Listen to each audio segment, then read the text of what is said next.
Barnes and Leslie, I'm feeling like you might want a trip in your world very soon. You know this is Oasis fever. Oasis Live 25 in the U.S. next year. Yeah, it's happening, and we're going to send you there. City of your choice, New York, Chicago, L.A., all day today on The Steve Show, Will Pendarvis. A trip for two with a round-trip airfare, a two-night stay. How about VIP tickets? Again, listen today, The Steve Show and Will. And you never know, Barnes, when it's going to happen next. Well, we've already done it once today, and I'm feeling a little trigger happy. I'll just leave it at that. I'm feeling. I know you're feeling it. An unsuspecting trigger happy, meaning pay attention to where you usually don't pay attention. I think I gave too much information out. Let's go to Justin Gray from WSB TV. Good morning, Justin. Hey, good morning, guys. How are y'all? Doing great. We love watching you on the television, and you have a very disturbing story floating around out there about this scam. Yeah, this is creepy, right? That's the way I described it when I first got one of these emails sent from a viewer. Then I started seeing more and more, and it's sort of a new take on those old scam emails we used to all get that we figured out that they were scams. These new ones are a lot more sophisticated and closer to home, I would say. Yeah, and I'm assuming AI is playing a big part in this because they're making it way easier for people to scam in a lot of ways. Yeah, they are using, it appears, ChatGPT, other forms of AI to make these emails so much better. They're, for lack of a better term, a lot more well-written than they used to be. And like you say, the really creepy thing here, though, is that they've got your personal information in here. It'll have your phone number, your email address, your address, and then the thing that really gets people is this picture that looks like somebody took a picture near their house. They don't even use the house itself. It's like your front yard and mailbox. Ooh. So it feels like somebody's walking around your house actually seeing what's going on there. So, Justin, explain what's happening. People are getting these threatening emails, and what are they demanding? They're demanding a ransom through cryptocurrency, through Bitcoin. And they're saying, you stumbled onto a website that was unsecure, and we got your information, and we've been sort of tracking your personal information since. And again, unlike a lot of these we've seen in the past where there are misspellings, there's poor grammar, these letters are really well written, and they have just enough information that it seems like maybe this is true. And then they show you that picture of your house, and it catches people. And the key thing here is they probably do have a little bit of this information, maybe from one of these data breaches we've seen over the years. Yeah. So they have just enough to scare you, essentially. Well, all of these, I mean, we're talking about billions of dollars that people, they fall for it in a year. I think like in the last year, the number is really high.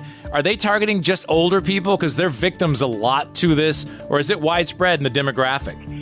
I think that's one of those things we all just assume, it's older people, I'm smart, I'm not going to fall for this.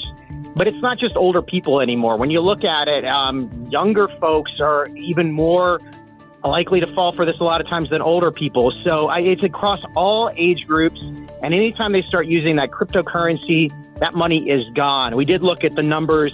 FBI complaints last year up 40% for cryptocurrency scams compared to the year before. So it's growing. AI is making it so much easier for these criminals because not only are they more well-written, but they can do stuff on the fly now. They can move much faster. We're talking to Justin Gray, WSB TV, this unbelievable scam that is happening. The scary thing is that they're using Google Street View. So you get this email, it's got a picture of your house or your neighborhood. Yeah, and that's where they're getting the pictures. You know, that first thing you take that breath, you're like, oh my gosh, how do they have this picture of my house? But if you look closer and you think, I think the key with all these is just stop for a second, right? You stop for a second, you think, and you say, well, wait a second, where did that picture come from?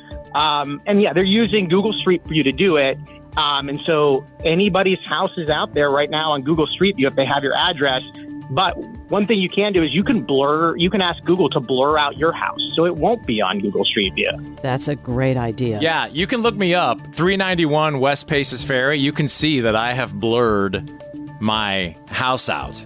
It's really easy to do, right? Yeah, you can totally. That's the governor's mansion, by the way. I was getting ready to say, you don't live on West Paces Leslie Ferry. just looked at me. I'm like, what? I'm looking at like, what? I thought you'd really come up in the world there, Barnes. I was very impressed with that address. But you can do it, and I did it years ago. It's very easy to do. You just go to Google Maps and search your address, and then you click on your home's image and then go to report a problem in the bottom right corner, and then you can drag a red box around the area that you want blurred, and then you just select my home as the reason for reporting the image, and then you'll just have to put your email address, and then it'll show up blurred very quickly. But you see all these videos now, Justin, in social media where people are doing these features of these Hollywood mansions. It's so easy to get every view you want, and you can just zoom in. It's scary. And you can have AI fix the image to be even better than the Google Snap. So I can see how people are falling for it, but this is almost a riff on the one that was going around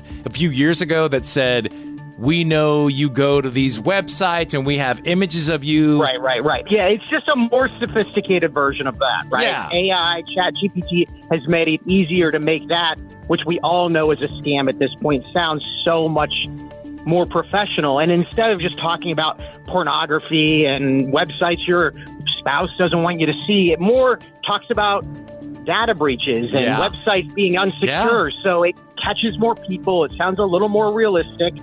And it makes people, catch their breath. I got several people send me these emails concerned about them. And even the best of us, you read that, you see your picture, you just stop there for a second. You're a little concerned.